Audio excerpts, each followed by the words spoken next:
सो hi guys, तो welcome back to chem explainer. और आज हम स्टार्ट करने वाले हैं हीट। अब मैं आपको बता रहा हूँ असली थर्मोडायनेमिक्स, मैथमेटिकल थर्मोडायनेमिक्स यहाँ से स्टार्ट होने वाली है। ठीक है, बहुत इंपॉर्टेंट कॉन्सेप्ट है और इसमें मैं कुछ थोड़ा सा आपको रिमेम्बरिंग वाली चीज़ भी बताने वाला हूँ। ठीक है, तो हीट इन थर्मोडायनेमिक्स आपके सामने लिखा है, heat and work are not the properties of the system. ठीक है, जैसे कि हमने देखा प्रेशर, वॉल्यूम, वो सब क्या प्रॉपर्टीज है सिस्टम की, बट हीट और वर्क नहीं है। They are the ways, they are the ways मतलब वो तरीके हैं by which the energy enters और लीव्स द सिस्टम। अब एनर्जी आ कैसे रही है, ऐसा तो नहीं उड़ के आ जाएगी। ठीक है, वैसे आती तो थोड़ा वैसे उस टाइप से है, बट ठीक है ना? किस माध्यम से आती है, किस के थ्रू आती है, तो वो होता है हीट और वर्क के थ्रू। ठीक है, तो आज हम इस वीडियो में बस देखने वाले हीट के बारे में। तो heat is the energy transferred between a system and surroundings due to a temperature difference. आपका टेम्परेचर डिफरेंस है तो हीट ट्रांसफर होगी फॉर अ थर्मल इक्विलिब्रियम, बस वही आपकी होती है heat is the energy transfer. कुछ key points, important points heat के बारे में आपको याद रखने हैं। ठीक है, पहला तो हाई से लो टेम्परेचर की तरफ ये मूवमेंट करता है। ऐसा नहीं कि लो से हाई जाएगा, नहीं, हाई से लो की तरफ जाता है ताकि अपना बना रहे।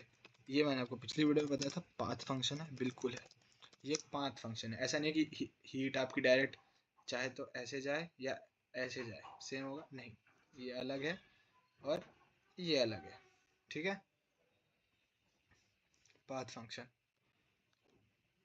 ठीक है, पाथ फंक्शन। और ये क्या होता है हमारा पाथ फंक्शन। ठीक है, और साथ में हीट फ्लो क्यों करता है वो आपके सामने ऊपर लिखा है, due to a temperature difference. Flow कैसे करता है, हायर टू लोअर। ठीक है क्या आपका ये एक पाथ फंक्शन है, क्या है आपका ये एक पाथ फंक्शन है।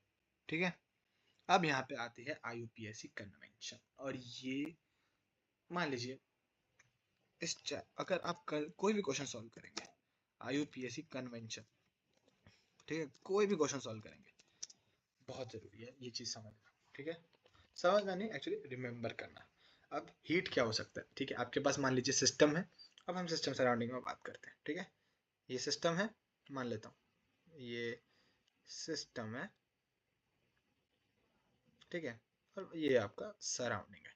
तो अब यहाँ पे तीन चीजें हो सकती है, तीन चीजें हो सकती है। या तो हीट बाहर जाए, या तो हीट अंदर आए, तीसरा ना बाहर जाए ना अंदर आए, हीट का कोई चेंज ही ना हो।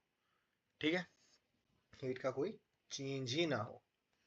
तो अगर हीट रिलीज होती है, मतलब हीट बाहर जाती है, हीट रिलीज्ड, वो आपकी क्या हो जाती है, नेगेटिव।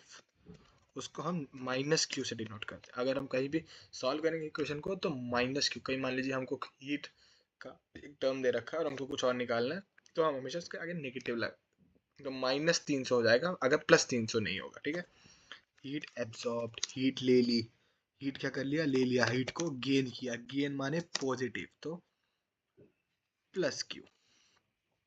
और एक होता है जब हीट का कोई चेंज नहीं, इसका बहुत इंपॉर्टेंट नाम होता है एडियाबैटिक, एडियाबैटिक प्रोसेस। ठीक है, उसमें change in equal to zero था, बहुत इंपॉर्टेंट है, इसके आगे बहुत सवाल आने वाले। क्यू जब आपका क्या हो जाता है, जीरो हो जाता है।